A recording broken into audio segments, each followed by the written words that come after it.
Jim Jordan goes under oath in the Strauss sex abuse case.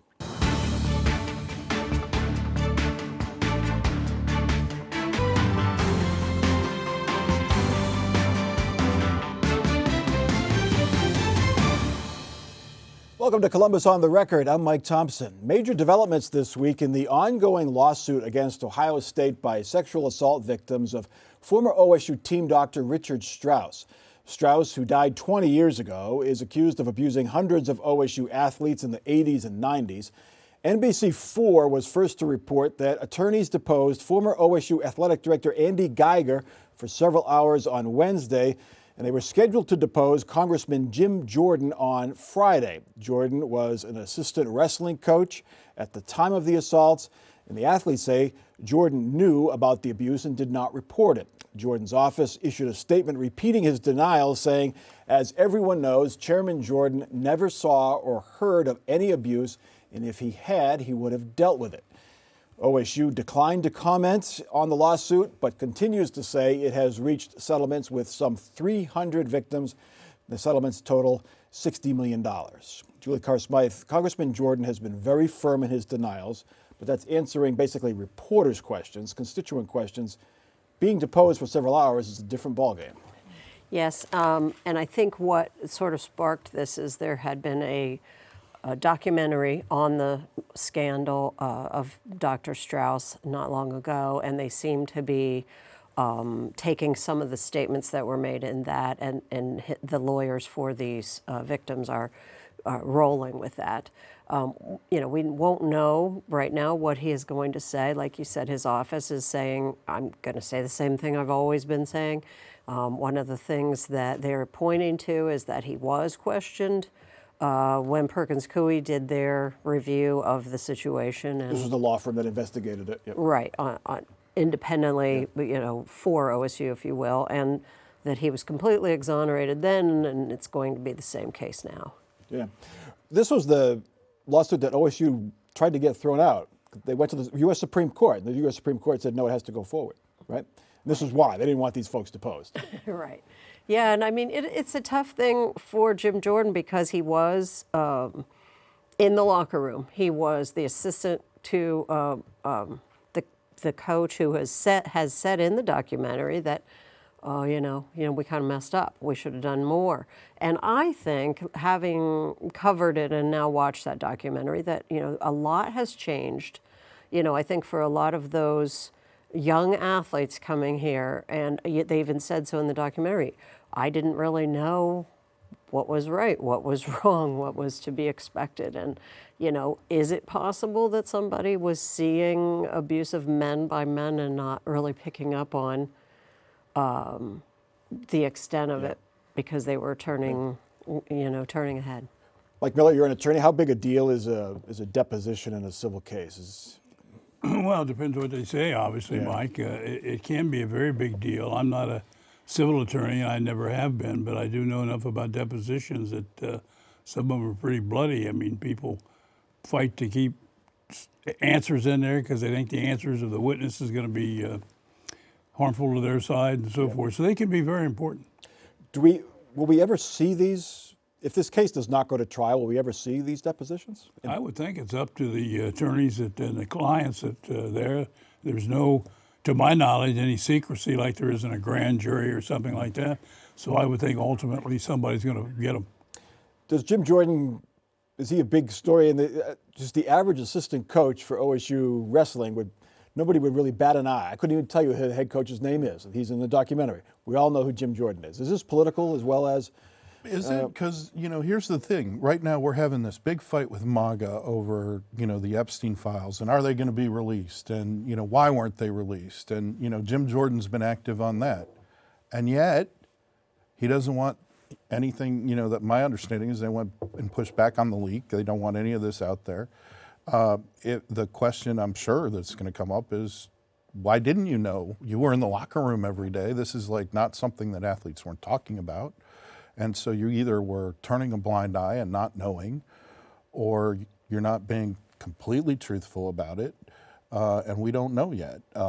But what I do know is in this Washington Congress, they'll probably do a hearing and probably do a hearing and Jim Jordan will depose the prosecutors or the other legal team at some point. Yeah. In this atmosphere. Yeah, he is the chairman of the Judiciary Committee in the House. So it's, again, the irony is there. Sarah, Michigan State paid $500 million to settle their case with Larry Nassar, the team doctor. Michigan, $490 million to settle their case. OSU, $60 million. It's still a lot of money, but it's not what these other schools have paid. No, that's definitely a drop in the bucket comparatively. And to your question to Brian, I do think it's also just beyond it being politics, it's a matter of being in public office. I mean, Jordan is a widely recognizable congressman outside of Ohio, so I think that that's why there's a bigger magnifying glass on him. What is the fallout, Julie? Do we know? Well, I mean, I think, as of right now, the way that our maps are drawn, Jim Jordan is not at risk in any way of losing his seat, even if something were to come out about that. Now, if all Republicans are on the hot seat next time, and this is something that gets more publicity than it has gotten in a number of years, or if some admission is made, and like Mike says, that becomes public, then that could be a different story. I mean, in the documentary, there is an athlete who says, he doesn't buy what Jordan has been saying all these years because he knows he told him that. And I'm sure that's what they're going to be asking him about. We shall see. The quiet phase of the 2026 campaign continues. Potential candidates for governor and U.S. Senate are deciding whether to run and for which office. Declared candidates are traveling the state. They're speaking, shaking hands, and raising money. Senator Jon Husted is out with his first fundraising report as a federal candidate.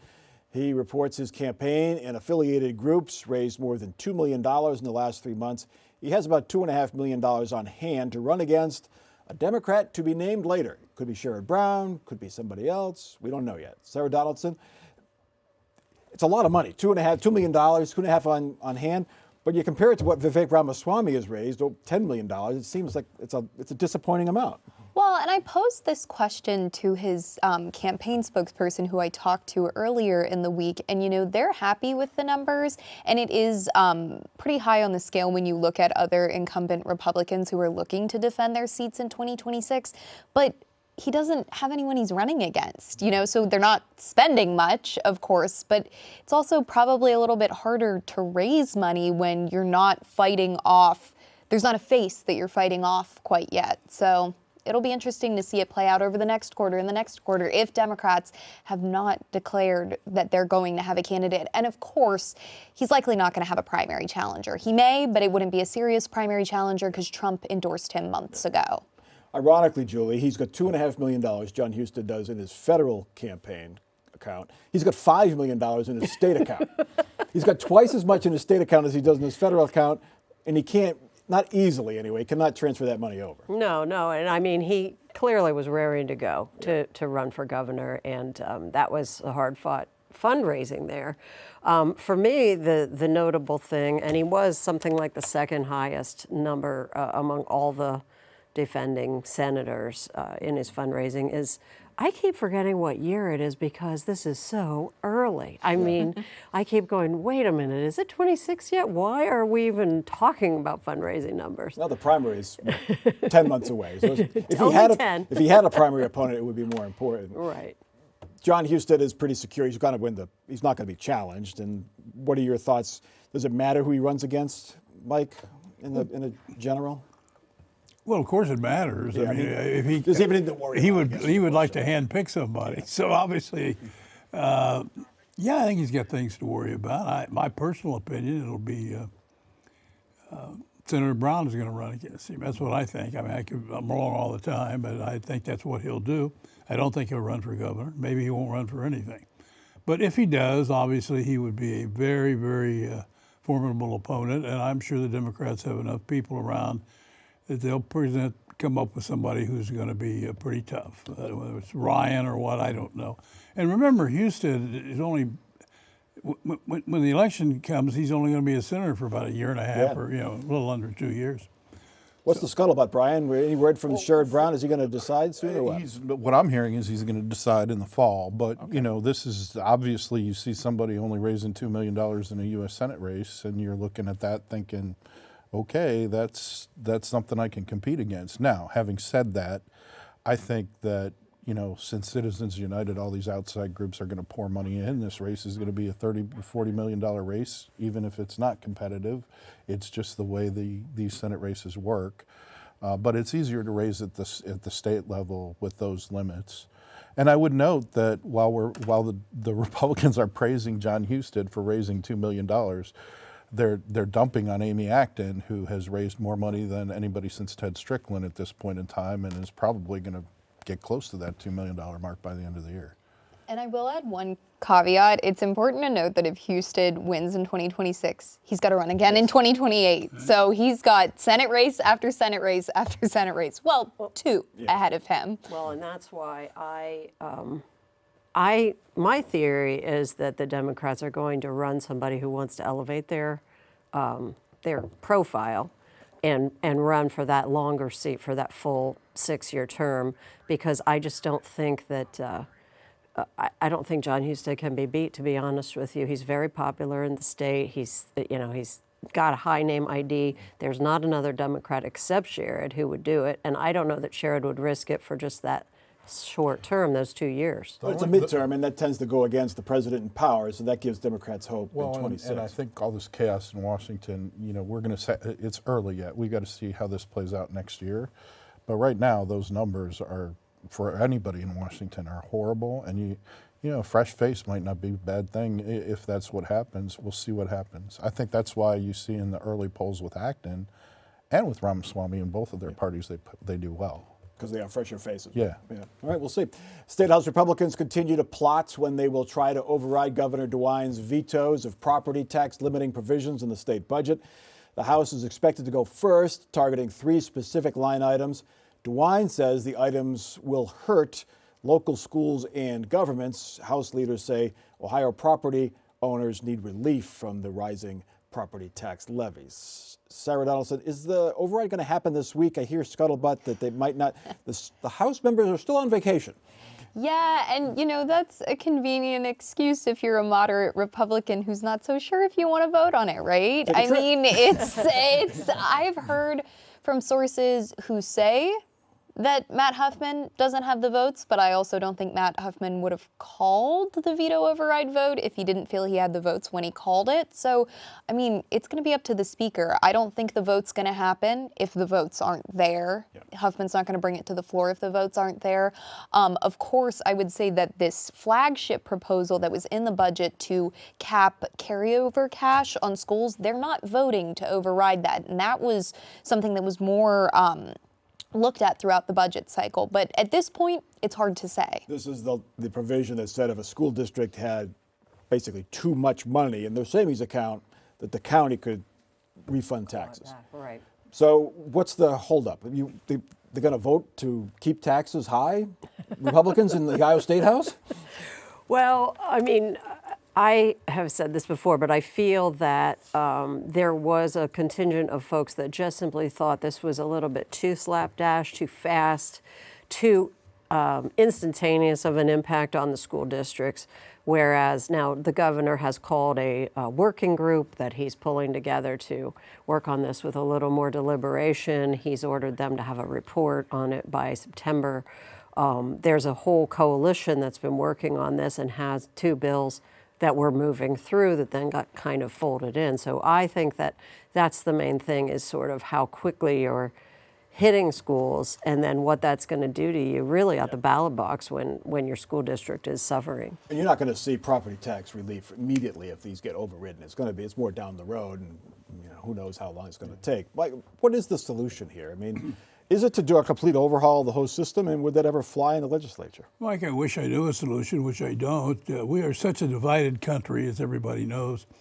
But I think this issue of property taxes, we're less divided on that than anyone. I mean, I think Republicans, Democrats, Independents all feel that it's too high. So politically, it is smart if you can do something to reduce it. But it's also very difficult because that money has been spent, as we all know, from schools, libraries, and so forth. So it's going to be tough. But I think what the legislature is looking at is exactly that. And I tend to agree with Sarah that maybe these people will just stay home and not vote because they don't want to be put in a situation. But I think DeWine probably used his veto on that, and it's just very difficult. But it's something that I truly believe both sides want to lower the taxes, but it's tough to find a way to do it. Can we find a bipartisan solution? I mean, it's because you have teachers and public officials, firefighters, police officers. But The Zoom. first of all, let me say that Governor DeWine is going to go down in the annals of Ohio history as the most prolific task force creator ever. Let's all get that off, whoever's writing that chapter. But what I will say is this. Look, this legislature has Republican run. They have been cutting income taxes, and then they have been cutting services consistently. Now, the budget keeps going up, but they keep cutting these things and you get less services. So then at the local level, people have to vote, and they make these difficult decisions and they vote for levies.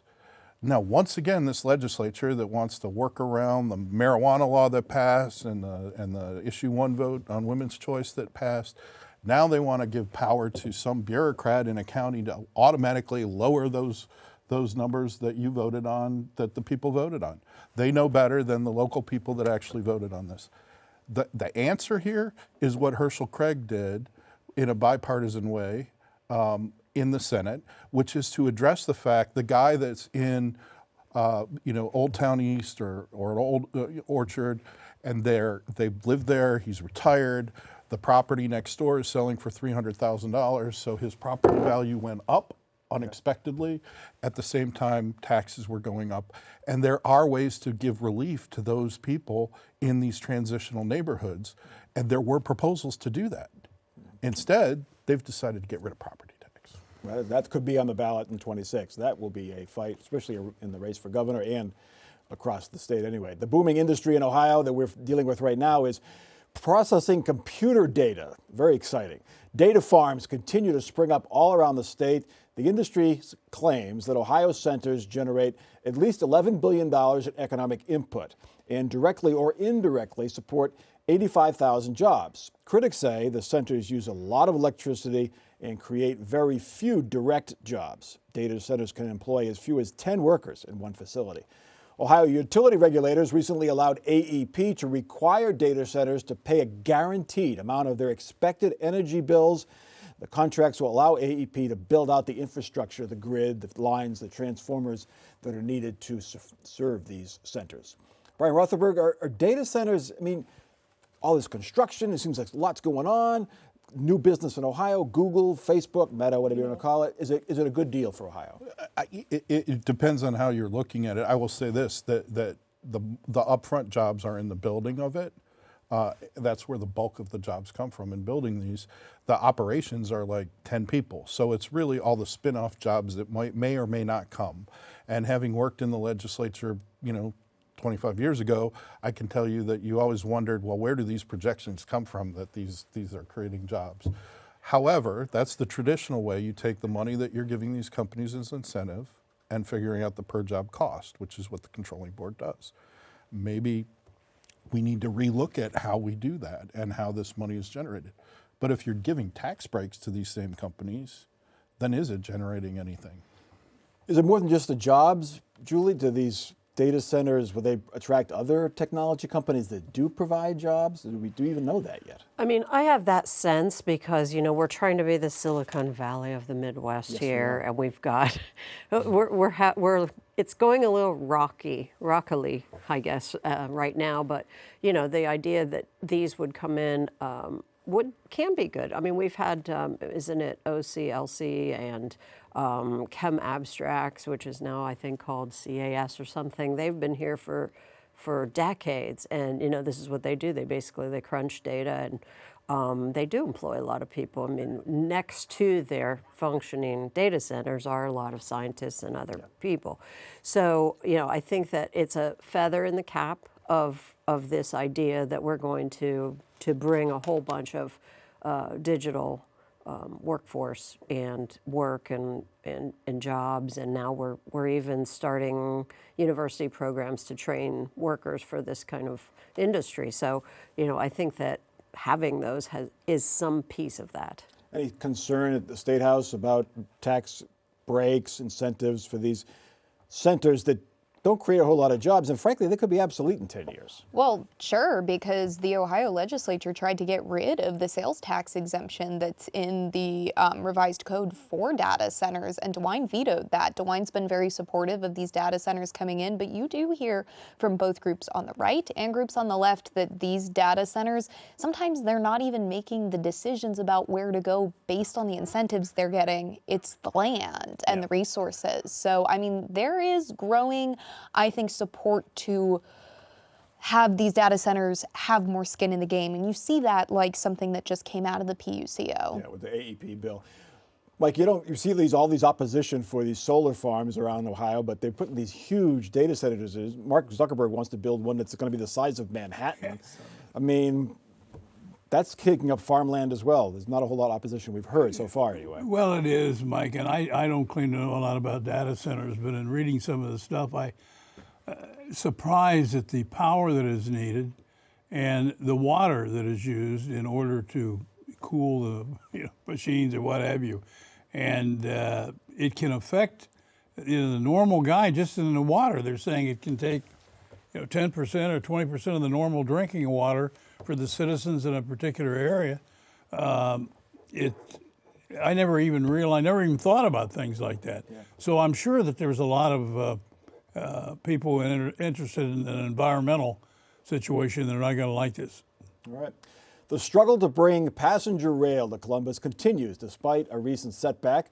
State lawmakers rejected a plan to have Ohio rejoin a Midwest commission working to expand passenger rail. It would only have cost $50,000 out of the $90 billion budget. Ohio rail advocates say that could leave Ohio out of passenger rail discussions, but state and regional planners continue to talk to Amtrak to develop new rail lines. One would link Columbus, Cleveland, and Cincinnati. Another would link Columbus to Pittsburgh and Chicago. Mike Miller, I always start these discussions with you because you're the only one at this table who took a train out of downtown Columbus many times. I'm beginning to think this isn't going to happen. We keep saying 5-10 more years, but I've heard that for 20 years. Well, I thought it might happen when Kasich was in, and of course he just killed it and pulled out. And I used to take the train. I was 10, 11 years old, and with a friend of mine, also 10 or 11, we'd get on the train, go up to see an Indians game. My parents would pack us lunch, and the train stopped right at the stadium. Get back on, come back. It was wonderful. And then I went to a Rose Bowl game in '58, which I think took 2 days. And a funny little story there, as I told you earlier, Mike, that I'll never forget. We stopped in the middle of nowhere, I don't know, Oklahoma or something, to get coal, wood, whatever it was that made this train go. And I go outside to have a cigarette or something. I was smoking back then, and I look. There's nothing there except this little shack, and it was a bar. Well, when they found out it was a bar, because they wouldn't let us drink on the train, back then we did what they told us to do. We didn't drink. Yeah. Everybody swarmed to this place. There were two old guys sitting on a bar stool and the owner. And they look up, and here's this horde of people. And this guy, he's handing people beers. Well, he's not taking any money. People are throwing money. We're in about 20 minutes. We hear the whistle. Everybody runs back. Julie, you don't get that at John Glenn International Airport. You just don't get that. No, you don't. So that's what they should do. I finally recall trains, but I don't think we'll see them certainly in the next few years. I hope we do. Your trip took 2 days. I think we spent 2 nights on the train, yeah. I tried to book a trip from Chicago to Boston, 28 hours. Wow. And it would cost the same amount as a round trip flight that would cost 2 hours each way. That's 2 one hours. of the perplexing things is that it's not cheaper. It used to be a lot cheaper. It's a chicken and egg thing, Brian. You can't get a good system without. Well, you can't, but what this really is about is, the MAGA movement has decided, I've decided they're like the Austin Powers of the 70s. Whatever was going in the 70s, let's get rid of environmental regs. Transportation is one of them. Well, they were phased out. That's right. So, but, village people. Yeah. I don't think it's MAGA. I mean, I can remember when the Democrats controlled things with Vern Rife. I don't see any trains out there. No. They didn't think they were important either. So, all right, let's get to our final off-the-record parting shots. Brian, you're up first. I just want to say, this debate over PBS funding, you have always asked me tough questions. You've always asked the Republican on these panels tough questions. I don't understand this debate that PBS is somehow biased, or the reporters in general are. I mean, both of you have asked me very tough questions in the past. So I think it's ridiculous. All right, thank you. Mike. Well, I just, the first discussion on Jim Jordan, and Julie mentioned that maybe back then people looked at men abusing men differently, and I'm old enough to be back a long time, well before this incident. And I don't think there's any way that could be true. That, 70 years ago, 65 years ago, you looked at that. There might have been problems with the women that you thought you could do this when you couldn't. That's all changed for the good. But men, I don't think so. So anybody that thinks that might be a reason for it, I would disagree. Julie. Monday will be the 5-year anniversary of the household arrest, which is sort of amazing. Yeah. And I just like to say that I looked it up, and twice as much dark money is now flowing into American elections as there was 5 years ago. About $1.9 billion in 2024 versus $1 billion back then. So I'm not sure how far we've come on that issue. And Sarah. Everyone's got heavy notes. On a lighter note, I got to do a fun story this week. I went up to Lake Erie for Fish Ohio Day and went out on a bunch of charter boats with the governor and lieutenant governor, and I caught a walleye. Oh, right. So, yeah. Well, there you go. That's some good news. It's been a tough week for those of us in the NPR and the PBS world. We appreciate all the kind words of support, Brian among them, from our viewers and from our listeners. And just be sure to know we will continue. We'll get through this. It'll be difficult, but we will continue, us reporters and journalists, and we'll continue to ask annoying questions to Brian and to Mike and continue straight down the line reporting and programming. So thanks very much and stay tuned. That's Columbus on the Record for this week. Continue the conversation on Facebook. Watch us anytime at our website, WOSU.org. For our crew and panel, I'm Mike Thompson. Have a good week.